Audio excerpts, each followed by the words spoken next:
an old story about a dad who gave his son 2 quarters. Maybe you've heard it.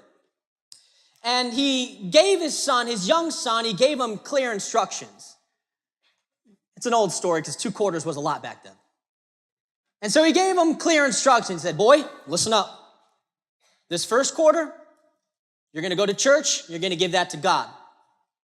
He says, in the second quarter, I'm going to let you buy an ice cream with it. You can go buy an ice cream on the way home. So the little boy was so excited. He had the 2 quarters in his hand, and he was so excited. He's skipping on his way to church, saying, I'm going to go to church. I'm going to put my quarter in the offering, and then I get an ice cream.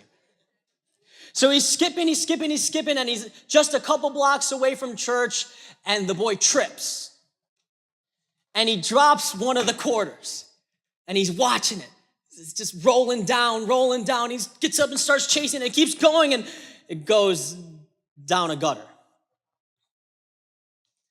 And the boy goes up to the gutter.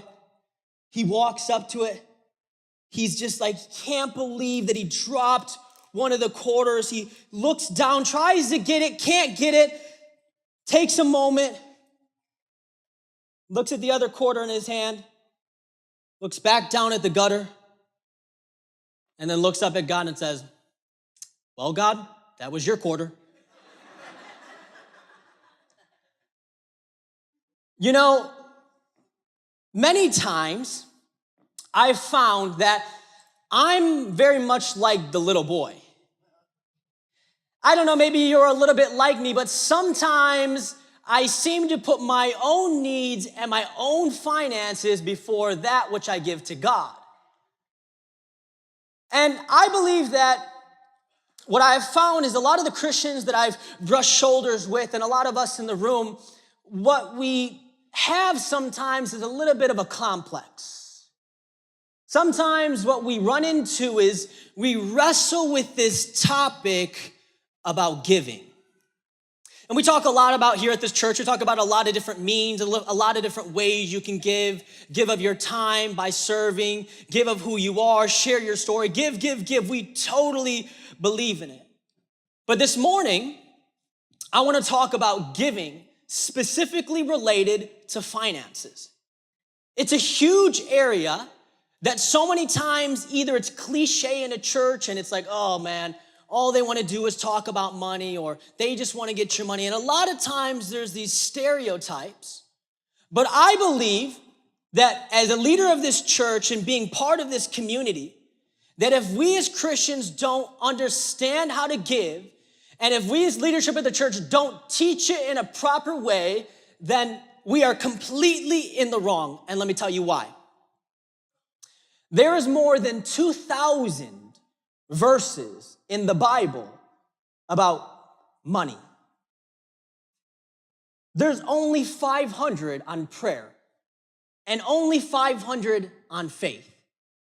15% of what Jesus taught on his short period while he was here on earth, 15% of what he taught was on money and possessions. So if you believe, like I do, that this is the inherent, infallible Word of God, that there is no other book like this in all the world, that these are the very words of God he communicated through men to us, and that you lay your life on this believing that this is truth. If you believe like I do, then I think it's important for us Christians to make sure that we go to this to lead our life in finances. See, a lot of times we go to this for hope, and a lot of times we go to this for breakthrough. A lot of times we go to this to teach us how to forgive and how to love and just to be the light to our feet. But I believe that it's important that we as Christians who are following Jesus, I believe it's important that we study this and say, what does God have to say about my money? Amen? So I've heard it also said before, and I love this saying, that there's 2 things that say a lot about somebody's spiritual commitment. 2 things you can look at, 2 objects. Number 1, their day planner. Look at their day planner, and if I just looked at your day planner and said your name at the top, and I looked at it, I could get a pretty good feel about what you're into. I could get a pretty good feel for what you spend your time doing. and what takes up your time during the week and what you think about and what you're committed to and what your goals are. But the other thing that says a lot about our spiritual condition is our checkbook. I believe that if we were to look at our finances and break down what we have spent even in the last month or since the year has started, if I was just simply to look at that, I would get a pretty good picture of who you were. If I looked at your day planner and your checkbook. Not everything about who you are, but I get a pretty good place about where you are based on where you spend your time and where you spend your money. So this morning, I just want to dive into giving. I'm going to give us 3 different points. All of them start with a P to make it simple for us. And the first one is this: giving should be purposeful. I understand that there's people in this room that are in all different situations financially. I also understand that there's different people in this room who are all different backgrounds. Some of you have been believers for a very, very, very long time. Some of you have just committed yourself to the Lord and you're still dripping from the waters of baptism. And then some of you in here, and we have this every single week, is somebody who maybe hasn't given their life to the Lord yet. Maybe they're a seeker, maybe they're trying to figure it out. So I thought for the benefit of us this morning, I thought we would start with, if we're gonna be talking about purpose, what's the purpose behind why we give? I thought it'd be important to hit every angle. So I'd like to start with a secular study from Harvard. In 2008, Harvard did a study by Michael Norton, who was a professor there, and this is the conclusion he came to. He found that giving money to someone else lifted the participant's happiness, who was giving the money, more than if you were just to spend the money on yourself. So Harvard did a study. They took a bunch of people, and what they discovered is, if I give money to someone else, it elevates my mood higher than if I was simply to spend that money on myself. Jesus said it's more blessed to give than to receive. Another great study by Harvard, it was Harvard University by Arthur Brooks. He analyzed data from 30,000 different families in 41 different communities all across America. And they were trying to find out the benefits of giving. And interestingly enough, they found out that one of the benefits of the family, the 30,000 families they studied, is that the families that gave money to a charity actually increased their wealth. You say, well, how much did they increase their wealth? Well, for every dollar that these families gave away, they received $3.75 in exchange. These are secular studies by universities that have realized the power of the law that God has established in nature. I like to explain it a little bit like this. We all are part and we all feel the power of gravity. If I was to drop this Bible right now, it would fall. There's no chance that it would just float. There's no chance it would go up.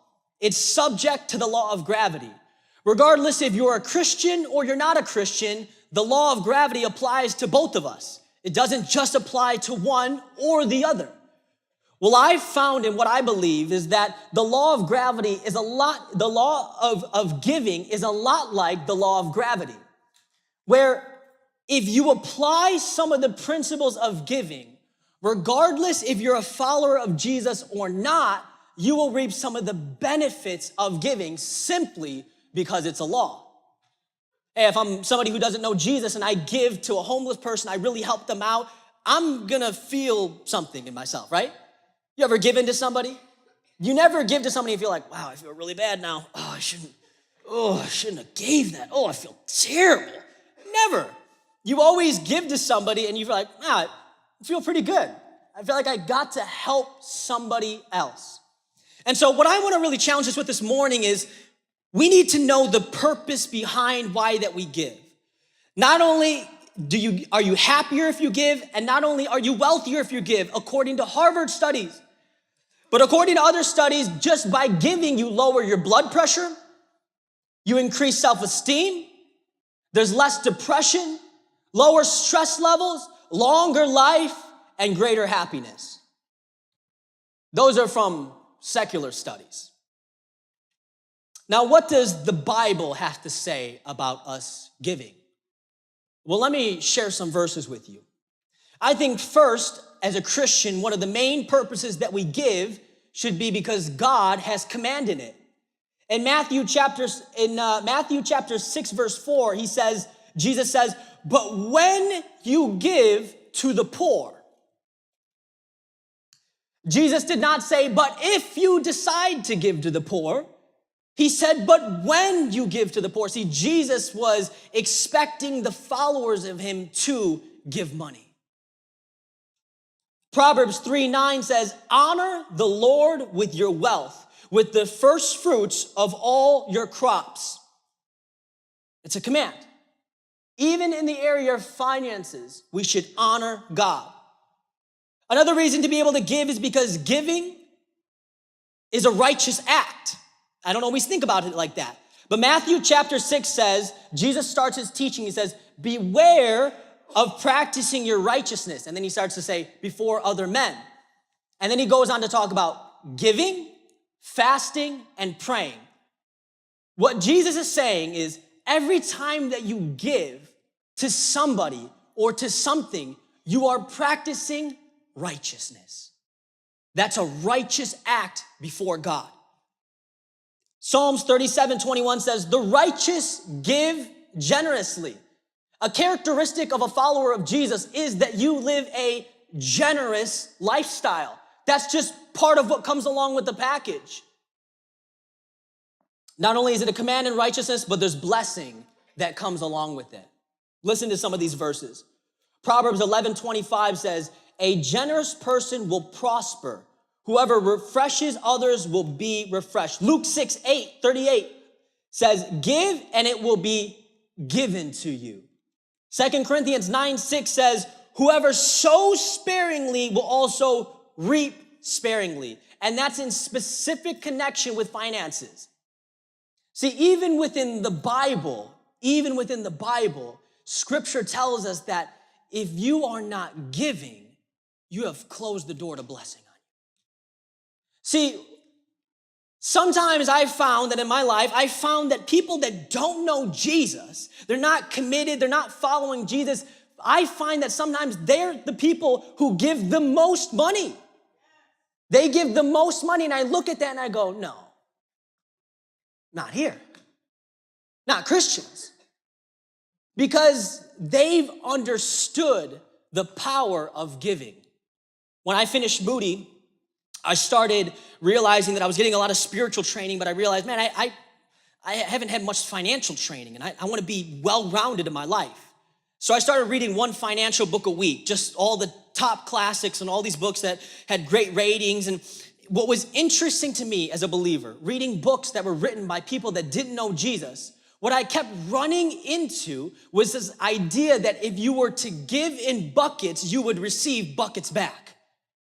It was the idea and the principle taught by people that didn't know Jesus, that if giving is a part of your lifestyle, or you want to start receiving an overflow in your life, then you need to start giving in an overflow.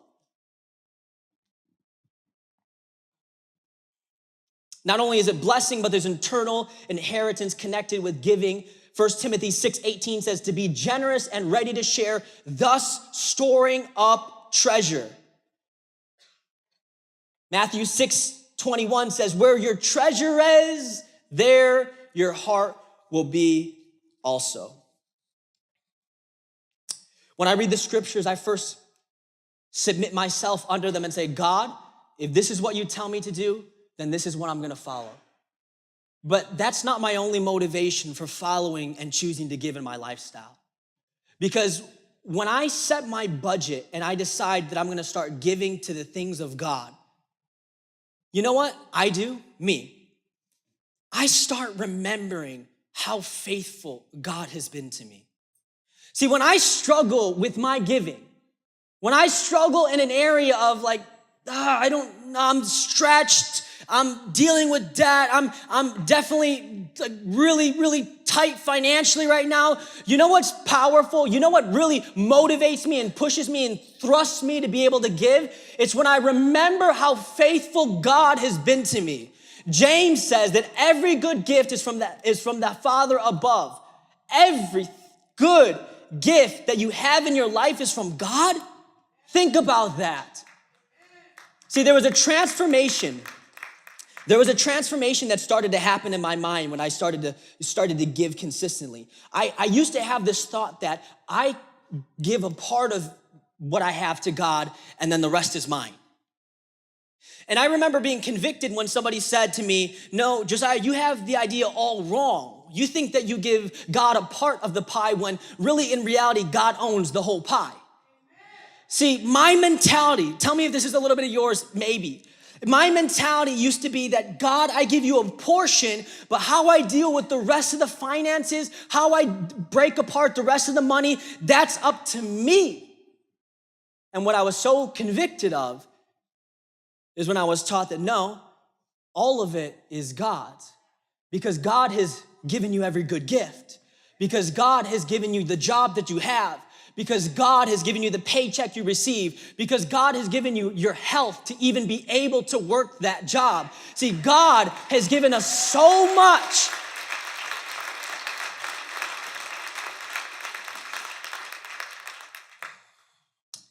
You know, when I go out to eat and my dad will spot us, he'll pay for both of us, or he'll give me, $10, hey, go get a drink or something like that inside the gas station. I'll go get him a, Frappuccino, and I'll get myself a little Monster or something, and I'll bring him the change.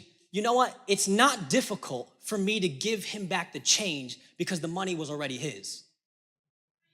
See, I'm not like the cash register guy. He gives me $10 and a couple quarters, and then I come back to the car and go, oh man, I really like Smeagol or something, I really like these quarters. It's $10. Man, this is mine. Why would he want this? I want to keep this money. Maybe he'll forget. Maybe he won't even ask me for it. No, it's not like,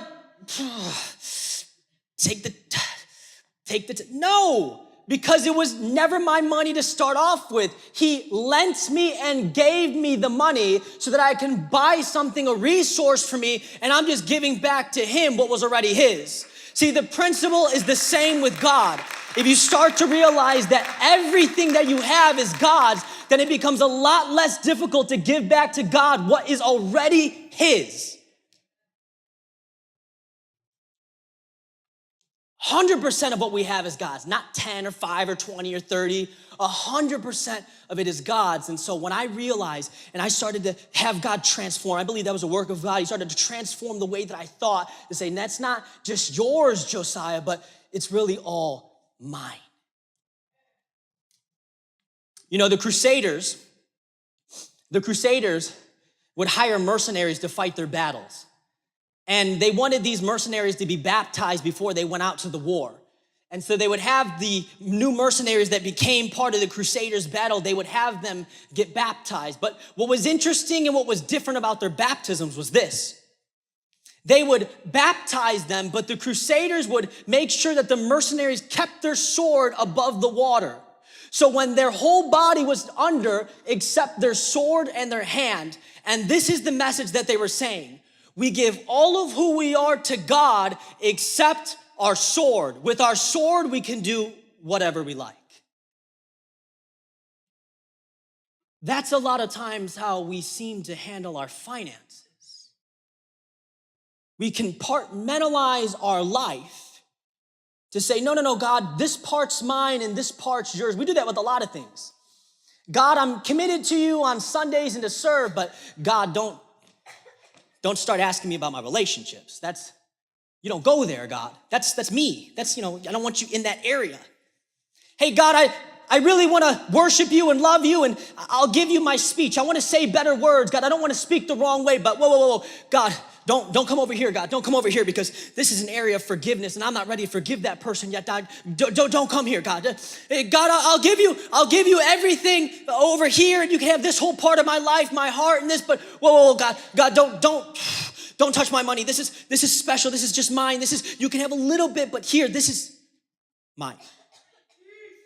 See, we compartmentalize, just like the Crusaders who would have their mercenaries stand forward and say, all of me is God's except for this. And sometimes our sword is our wallet. And we say, God, all of me is yours, but my money, God, I'm not,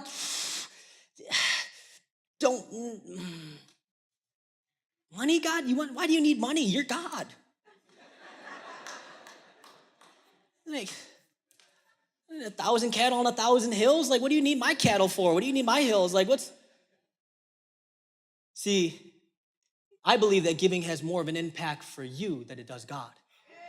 I believe there's a spiritual breakthrough that happens when you start embracing giving and generosity as part of who you are in Christ, and you look at who Jesus was, that Jesus so loved the world, that God so loved the world that he gave. See, once you learn to love, then you will give. Giving always comes out of love.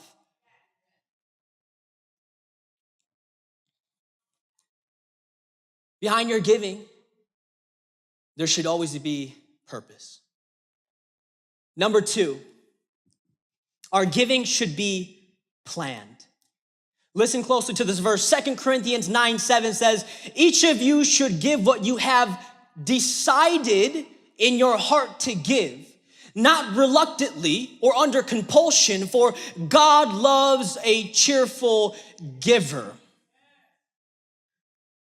What Paul says, decided here, it's interesting, this word decided is only seen here once in the New Testament. The only time in this verse. And the idea behind the word decided is not a passing impulse or not a vague wish, but a deliberate resolve. See, I believe that in my own life, in my past, I used to leave my giving up to emotions and impulse. Like, okay, if Pastor Josh Allah can move me today, then I'll give. Let's see what he's got for me. It's okay. I don't know if it's the big dollars today, but you know what? Okay, let me see what I got left, And we leave our giving, what Paul's saying is a lot of times we leave our giving till we feel guilty, or we feel like, okay, everyone else is giving or I'll give, or we're just really driven by emotion, like, man, I really feel like giving today. And the next week you're like, I don't know, I don't feel so great today. I'm not gonna give this Sunday, or I'm not gonna give today. I'm not gonna help that person out. And what Paul is saying is, hey, don't let your giving be led by emotions. He's saying, be decided in your heart, be deliberate, be purpose-driven in your giving. Don't just say if I feel like it or don't feel like it. What Paul's saying is you should be deliberate, planned out in your giving if you're gonna give in the right way.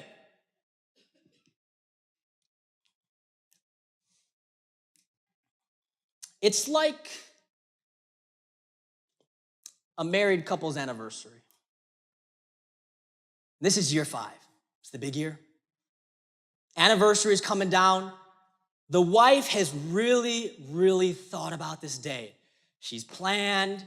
He didn't know why she was making him bacon in the morning, but he's like, okay, yeah, I like bacon. And she made a big breakfast and really, really excited for the dinner. She's planned it all out. She bought him the gift that he really wanted. Bears tickets. It's not really that exciting, but Bears tickets. He's a huge Bears fan, and these are good seats, and she's so excited to be able to give this to him.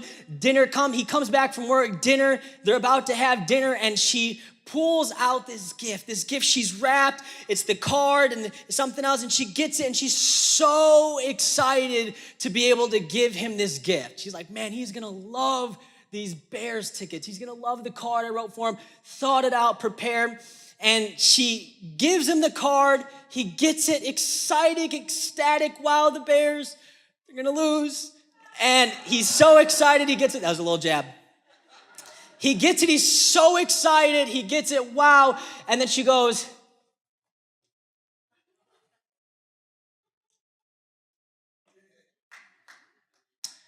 anytime now. Are you getting it? You're just standing here. Are you gonna give me something? And he goes, oh, wait, oh, yeah, I mean, I was just keeping it secret. He runs upstairs, starts panicking. He's looking through his closet. He's looking through old Christmas gifts. He gets an old Christmas bag with a snowman on it and throws some socks in there and some other things that were like half-used Christmas gifts that he liked but didn't really like, and throws it in there and runs back downstairs and presents it to his wife on their 5-year anniversary. And without a moment's hesitation, she puts her hands out. He puts it in her hands, and she realizes, as she's going through socks and other things, that he forgot. She realized that she was getting the leftovers. She was getting somebody else's gift. She was simply an afterthought. He forgot. Someone he was supposed to be so committed to, he had completely forgotten about such an important moment. You know, sometimes we give to God like that, where we're living our life, God is blessing us and overflowing in our life. And when we come on a Sunday morning, or when we come to give, and Josh gives the whole speech, the hoorah, we go and we want to give, and we pull out our pockets and there's nothing left for God. Maybe there's a dollar. Let me scrounge around. I knew there was a little folded up dollar in my purse, or I knew, come on, there's something in here. And you pull out and you're, $2 or $8, okay, and some cents. Okay, I'll put that in the basket. Listen, I know how the wife would feel if her husband had forgotten about her, and that's a serious relationship. Our relationship and our commitment to God should be higher than that of any person. It should be higher than that of your spouse, of your relationship to your parents, the relationship to your siblings. Any relationship in your life, your relationship to God should exceed that and be more consistent, more powerful, more important. And yet many times, our giving is simply left to be a leftover. See, I think, and I would like to challenge our thought this morning, that I believe when our giving isn't made a priority, it becomes a leftover. And I get it. Got to pay the cable. You get your paycheck on Friday. You got to pay the cable. You got to pay that Sprint bill. Comcast is through the roof again. You got to pay that off. You got Paco's Tacos once or twice this week. You got to pay that off on the credit card. You're going through your finances. You went to the movies. You got to pay that off. You pay this. You pay this bill. Pay that. Pay this little expense. You went and got your nails done, or you got a haircut, and you're paying off all these expenses. And by the time you get to Sunday, the church gathering, while you get together with all the other believers to focus on God, by that time, what you have to give God out of your finances is but the leftovers. God seems to be but an afterthought. And so what I believe that Paul's teaching here, he's saying, hey, be decided in your heart. Don't wait to give till somebody gives a message on Sunday morning. If you're serious about following Jesus, and this is an important relationship to you, then it needs to be a priority, not a leftover. It needs to be a priority, not an afterthought, because if this relationship is really what it is, and you are really committed to God, then He needs to be a priority, not just in some compartmentalized areas of our life, but even in our finances. Amen?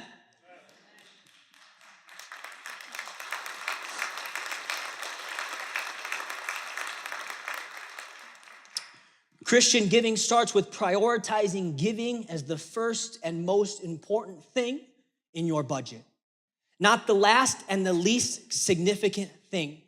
I have a buddy who, we went to Africa when we were 16. And how many of us have been on a plane? I'm gonna ask a little bit more of a personal question. How many of us have ever had a bag that's overweight? Let's be honest, we're in church. So my buddy hadn't traveled much, and we were going to Africa on a missions trip, and I don't know if he didn't have a lot of bags at his house or what, but the bag that he brought, when you travel, especially to a place like Africa that the roads are terrible, you want a lightweight, small bag with wheels that work, lift it up and get to go. This dude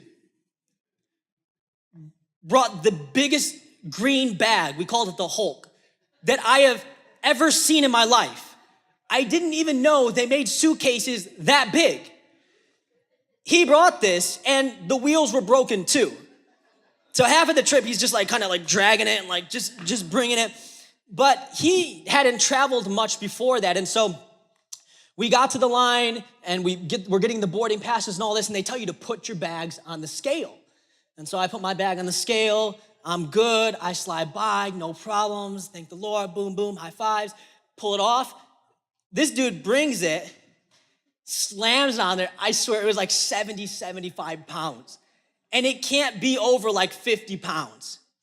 So he had to do the most embarrassing thing, maybe it's happened to a couple of us, where he now pulls his bag off, flips it over, and has to kneel down and start unzipping his bag and showing everybody his possessions. His boxers and his chonies start falling out, all his hair products and all his extra t-shirts and all the extra things that he brought. I mean, this dude brought full bottles of shampoo and conditioner, like the extra family size. I'm like, bro, why am I traveling with you? Like, what? You can't bring this stuff. So everyone's looking at him as he has this big bag, and it's just the most shameful thing you could do at the airport. You know, if you've been there, it's like, oh, it's just so embarrassing. And you're taking things out and putting them in another bag. And you know, what he's doing as he's going through his bag is he's deciding what he needs and what's important, and he's deciding what he has to get rid of because he can't take everything. There's a limit. He has 50 pounds, and after that limit's over, he can't take everything. This dude had encyclopedias and books. I swear, like, the stuff he had in there is like, you can't bring that stuff. And so he's taking all this stuff out. And the way that our budget is reminds me a lot like that suitcase. Because the reality is we can't have everything. And so what I've had to do in my budget, for me, I'm a young dude, learning finances just like anybody else. And what I've had to do in my finances is I've had to make God a priority. Now, let me tell you how I do that. I can't fit everything in my budget. But if you leave God to the leftovers, he'll get pushed off. There will be nothing left for you to give God because life will always fill up the rest of your budget. But if you make sure that giving to God and that your giving in your life, your generous giving is a priority in your life, and you say, before I pay any bills or go to Chick-fil-A or deal with pay any of the other things, I am going to make sure that I put my percentage of how much I'm going to give God. And guess what? If I have to sacrifice in the other areas of my life, if I have to pull back my phone bill, if I have to change my gym to be able to give to the Lord's kingdom, then guess what? I will do it.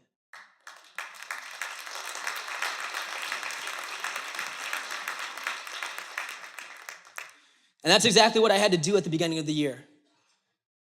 I was thinking about giving, and I was reading some passages, like the passage in the widow I'm gonna read to you in a little bit, and some of these other passages about giving. And I started getting convicted. I said, God, I'm giving you scraps, God. I'm giving you leftovers, God. I am giving you leftovers, and you are the most important thing in my life. And it's not right, God. And so I decided, I started with the tithe. I said, God, I'm gonna try to start with 10%. And then I just kept reading, and it kept saying sacrifice, sacrifice, sacrifice, sacrifice, sacrifice. And I challenged myself with a percentage that was stretching to me. It was stretching to me at the beginning of the year. And I said, God, I am going to put you first as a priority before everything else. And so I put my giving down first, and then I fit everything out. And guess what? I had to sacrifice, yeah. I had to switch gym memberships, had to cancel the unlimited plan I had to stop a bunch of this stuff.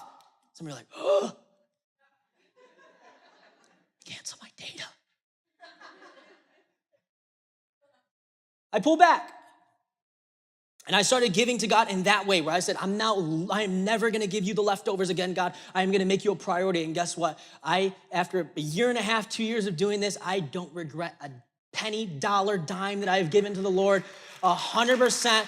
I have reaped it back, and I've seen the overflow in my life of it. I would never ask you to do something that I was not willing to do first.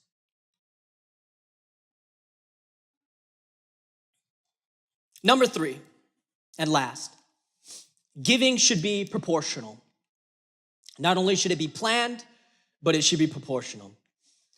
2 Corinthians 8:12, for if the readiness is there, it is acceptable according to what a person has, not according to what he does not have. So inevitably, as we talk about giving, the question that comes up, and it's a question that a lot of people have, is, well, how much am I supposed to give then? Does the Bible give me a clear number that I'm supposed to give, or does it give me a percentage or a formula? How am I supposed to know how much I give to God and I'm giving in the right way? Well, I'm gonna answer that question for you in this third point. So the verse that I read in 2 Corinthians, he says, it is acceptable according to what a person has. Let me explain that. God expects us to give out of what has been given to us. He will never expect you to give out of something that you do not have. That's important. There's a brother that one of the brothers at the church, and he lived, he shared the story before, he lived under a lot of condemnation and a lot of shame. Because he had one pastor one time at a sermon on TV or whatever, he preached a message and he said, if you're not giving 10%, you're robbing God and you're not living in righteousness and this and it's sin and this. And so he goes, wow, I'm not giving a tithe, which is 10%, so I'm totally, and he lived, his finances were so bad, he lived in shame and shame and shame for that. And it wasn't until he had finances taught to him from the word in a godly perspective that he understood, whoa, I don't have to live under shame if I'm not able to give a certain percentage. God doesn't ask me to give out of what I don't have. God asks me to give out of the proportion that's been given to me. So I never want anyone here at this church ever to live in shame or condemnation because you feel like, I can't give a certain percent, or I can't give a certain amount, or I can't give whatever. I feel real shameful and really, because that's not the heart that we're supposed to give out of. The heart that we're supposed to give out of is a cheerful heart, is a generous heart that says, God, I'm committed to you and your kingdom, and I love you, God, so I'm gonna be able to give to you in the way that's satisfying for my heart. Now, in the same breath, I'll say this. God judges our giving against what resources we have. However, the issue of what and how we spend is relevant to what you have. If you overspend and therefore never have anything to give, you can't excuse it before God saying, well, I don't have anything to give, God. You understand what I'm saying there?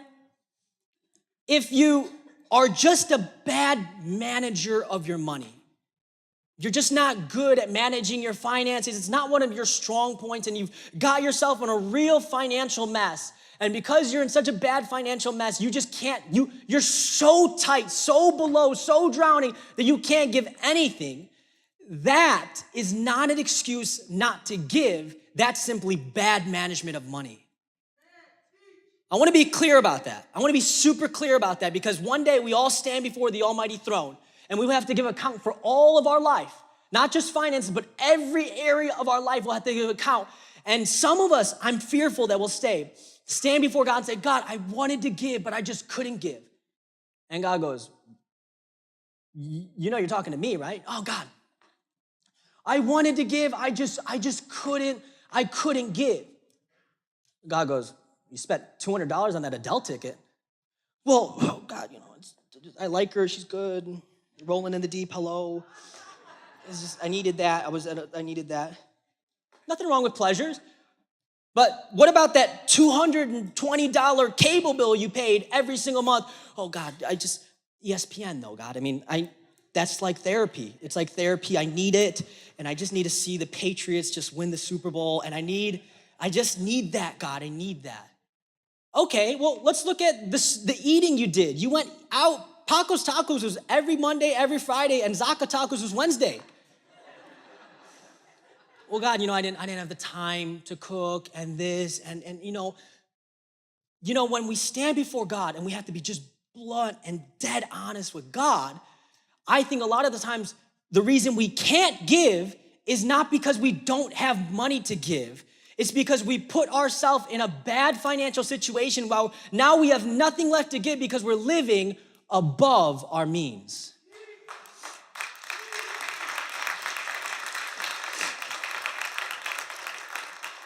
If you're here with someone who struggles a little bit with staying in the budget, just give them a little nonchalant, little tap. Nonchalant. Some of you are like really shaking each other the whole time. You listening? Did you hear that point?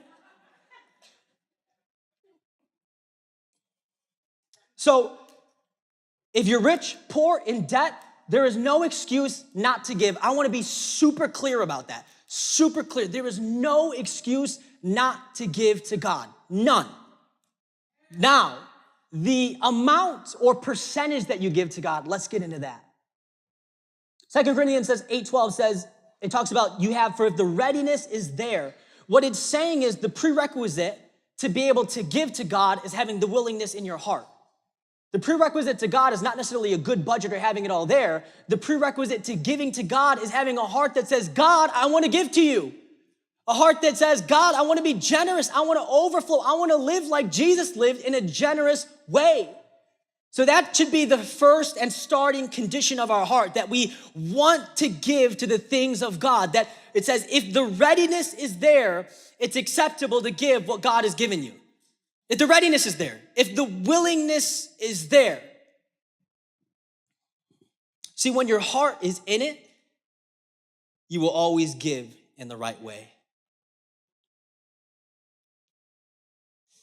You know, when it talks about for where your treasure is, there your heart will be also. You don't have to raise your hand, but actually, yeah. How many of you know what Bitcoin is? Just raise your hand. Have you ever heard of it in the news? Okay, a lot of us. Hopefully you didn't invest a bunch, but Lord knows. Bitcoin is an online currency, and a couple months before it blew up and got really big, I had a buddy of mine say, hey, I'm into Bitcoin. This is what it is. Let me give you some. You should invest in it. And so I was like, okay, cool. He told me to download the app. I was like, oh yeah, cryptocurrency. This is cool. Like, woo. Don't know what I was talking about, but he gave me some. I was like, I got $10 of Bitcoin. And so I had the little app on my phone, and every couple days, then it started getting all crazy, and they're always hype about it. And I would check my phone like, oh man, it's going up, or oh, it went down a little bit. I was checking, oh wow, it went up a little bit. It went down a little bit. You know, if you have stock in something, and you're invested in something, you want to know how it does. You care about what's happening. Your time and your energy is put into that. Why? Because you're invested in it. If I have stock in Apple, I want to know what's going on with Apple. I want to know how the iPhone 10 is selling. I want to know because I've put treasure there. So now I want to know, that's where my mind is. That's where my heart is. I want to know what's going on there because it affects me. Can I tell you it works the same way with the kingdom of God? When you're invested, when you are invested, heavily invested in the kingdom of God, your heart is a lot less concerned about the things of this world, and you're a lot more concerned about eternity, because I've invested in the things that matter and not in the things that fade away on this earth. If you do not care about the things of eternity, about the kingdom of God, about making disciples, about evangelizing, about pushing his kingdom forward and making his name known, then I would venture to guess that you do not have much invested in the kingdom of heaven.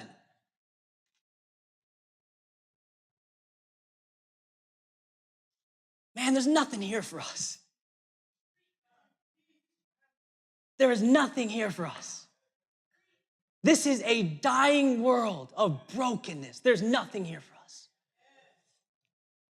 Jesus was teaching his disciples, and some of his disciples started to walk away, and Jesus looked at his 12 and he said, are you gonna leave me too? And the disciples looked at him and said, Jesus, where would we go? What the disciples are saying is, Jesus, we've been to other treasures before. We've been to other wells before, and they are empty without you. We are going to you because you are the true source of life. You are the true source of joy. You are the water for life that I need in my soul, and nothing else compares to you.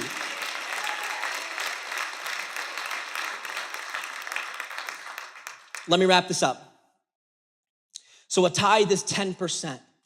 In the Old Testament, we get the tithes from the Old Testament. In the Old Testament, a lot of people say 10%, 10%. Actually, it was more like 23.3% of what the Israelites would give, because there was 3 tithes. There was a Levitical tithe, there was a festival tithe, and there was a poor tithe that was taken every 3 years. And if you average those together, it was more like 23.3% of the income that the Israelites were giving.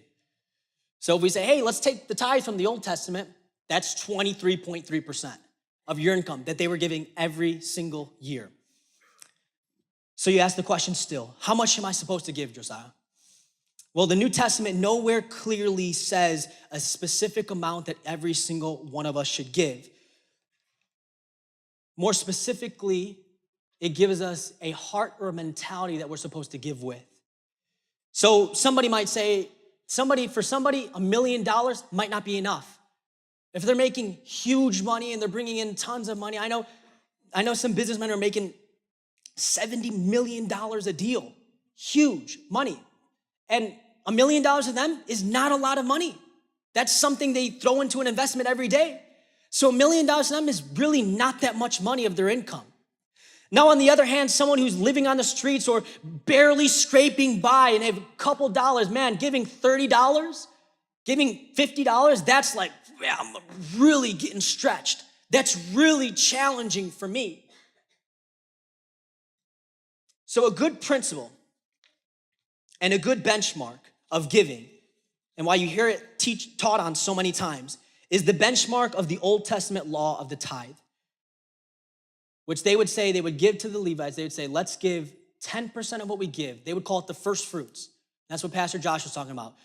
Before you spend $1 on anything else, what they would do is they'd give 10% to the Lord. Say, hey, God, of my cattle, of my things, of my possessions, of my monetary possessions, I'm gonna give you the first 10% of what I have. But the New Testament doesn't necessarily say anywhere that you have to give a tithe. It more talks about the attitude behind it. But a lot of Christians that I know, a majority of them, use the tithing principle of 10% as a starting place of a principle of how to give to God. So they go, well, the New Testament doesn't necessarily give us a percentage, but I'm gonna start with the tithe as my starting point on how to give. And so that's why you meet a lot of Christians who give 10% of their income, because they do that as a starting point. I don't wanna speak a lot on this, but let me challenge that one thought. Some of you in this room can probably give far more than 10%. On the other hand, some of you in this room might really, really struggle to give 10%. And so the heart behind giving is always sacrificial giving, because somebody has a greater income and greater possessions where somebody else has less. And so what God is saying is, to the amount that you're able to give, give. But let the heart behind it be sacrifice. I leave you with this story.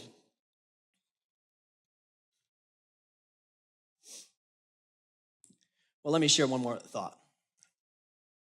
If your question you ask this morning is, how little can I give and still be pleasing to God, then your heart is in the wrong place. Let me say that one more time. If your question this morning, as you've listened to the sermon, is I'm listening, you're waiting for that one word. You say, what's the least amount I can give to God and still be right with God?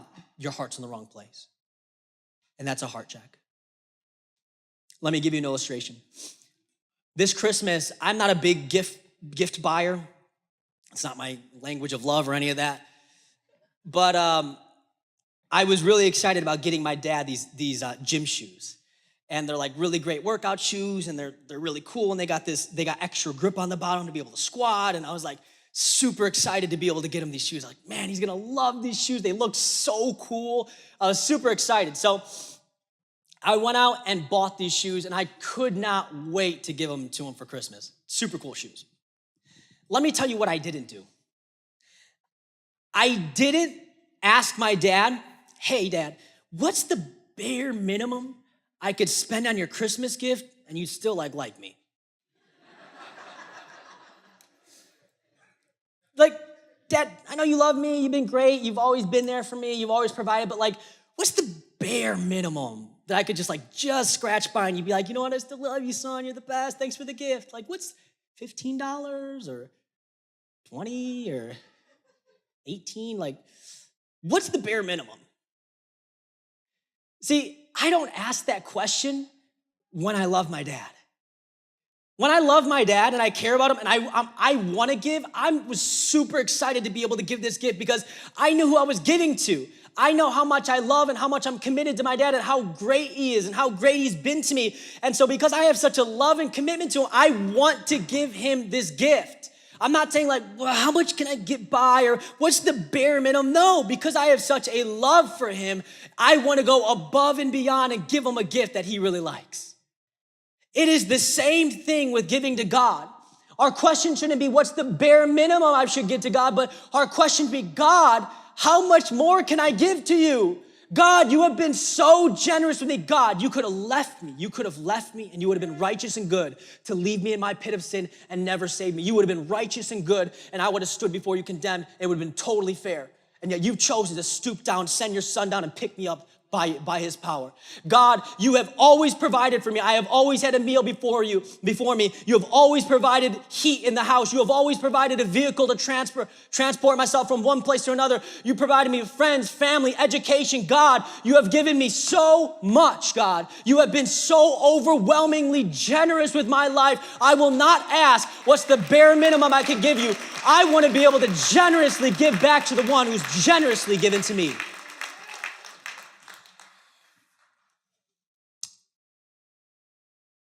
The widow in Mark chapter 12. I'm not going to read the story, but it finishes up this message. The widow in Mark chapter 12. Jesus is standing there in the temple and all his disciples are with him. And they're all watching as people put money into the offering. And so it says there was a bunch of rich men who came and they put large lump sums of money into this. You know, they're bringing their money and they're dropping it, standing tall, putting a lot of money in. And then the next guy would come and he'd take his big chunk of money and he's coming. He's a rich man. You could see his robes. He's putting it in here. And you could tell that these men are men of authority, men of wealth, and they're dropping their money in. And it's one after another, men with prestige and wealth giving large sums of money to God. And then there's a widow. And I imagine she waits till some of the more wealthy people back away and probably sheepishly comes in and she only has 2 coins. 2 minuscule, barely worth anything coins, like a penny worth. She has these 2 coins and she takes them and she comes up and she puts them, she gives them to God. She puts them in the pot and she moves forward. And this is so profound, but this is what Jesus says. Jesus looks at his disciple and he says this: the poor widow has put in more than all those who are contributing to the offering box. For they all contributed out of their abundance, but she out of her poverty has put in everything she had, all she had to live on. I'd probably be a little bit like Peter, who was really impulsive and kind of dumb sometimes. I'd be like, Jesus, I know you're a carpenter, so you're probably not great at math, but did you see these huge amount of money that the rich people put in? Jesus, like, the math is off. Did you see how much they put in? You're saying the widow gave more than what they gave? That the math, it doesn't work out. What are you saying? For they all contributed out of their abundance, but she out of her poverty has put everything she had, all she had to live on. See, her offering, here's the math. Her offering was a greater sacrifice. That's the math. It was not that she put a greater quantity in the pot. It was not that she gave God a greater quantity in dollar amount. It was that her sacrifice weighed more than theirs did. That she gave more because she gave out of more sacrificial heart. Because if they had all this money, let's say they had all this wealth, and they gave 5 or 10%, and that was a huge amount. They gave out of their abundance and out of their wealth. But she, who had nothing, gave everything that she had. This was 100% of what she had. She gave it to God. And she said, God, I trust you. I trust you, God. I am willing to sacrifice. I trust you can never give in that sacrificial way unless you trust God. I'm completely leaning on you, God. I trust you completely and 100%. I'm not living like the rest of the world does. She gave more. Because she gave greater sacrificially, a greater percentage. She got out of her poverty when the rest gave out of their abundance. Christianity is always measured in terms of sacrifice, not quantity. Christian giving is always measured in sacrifice, never quantity. Never quantity. If we could stand.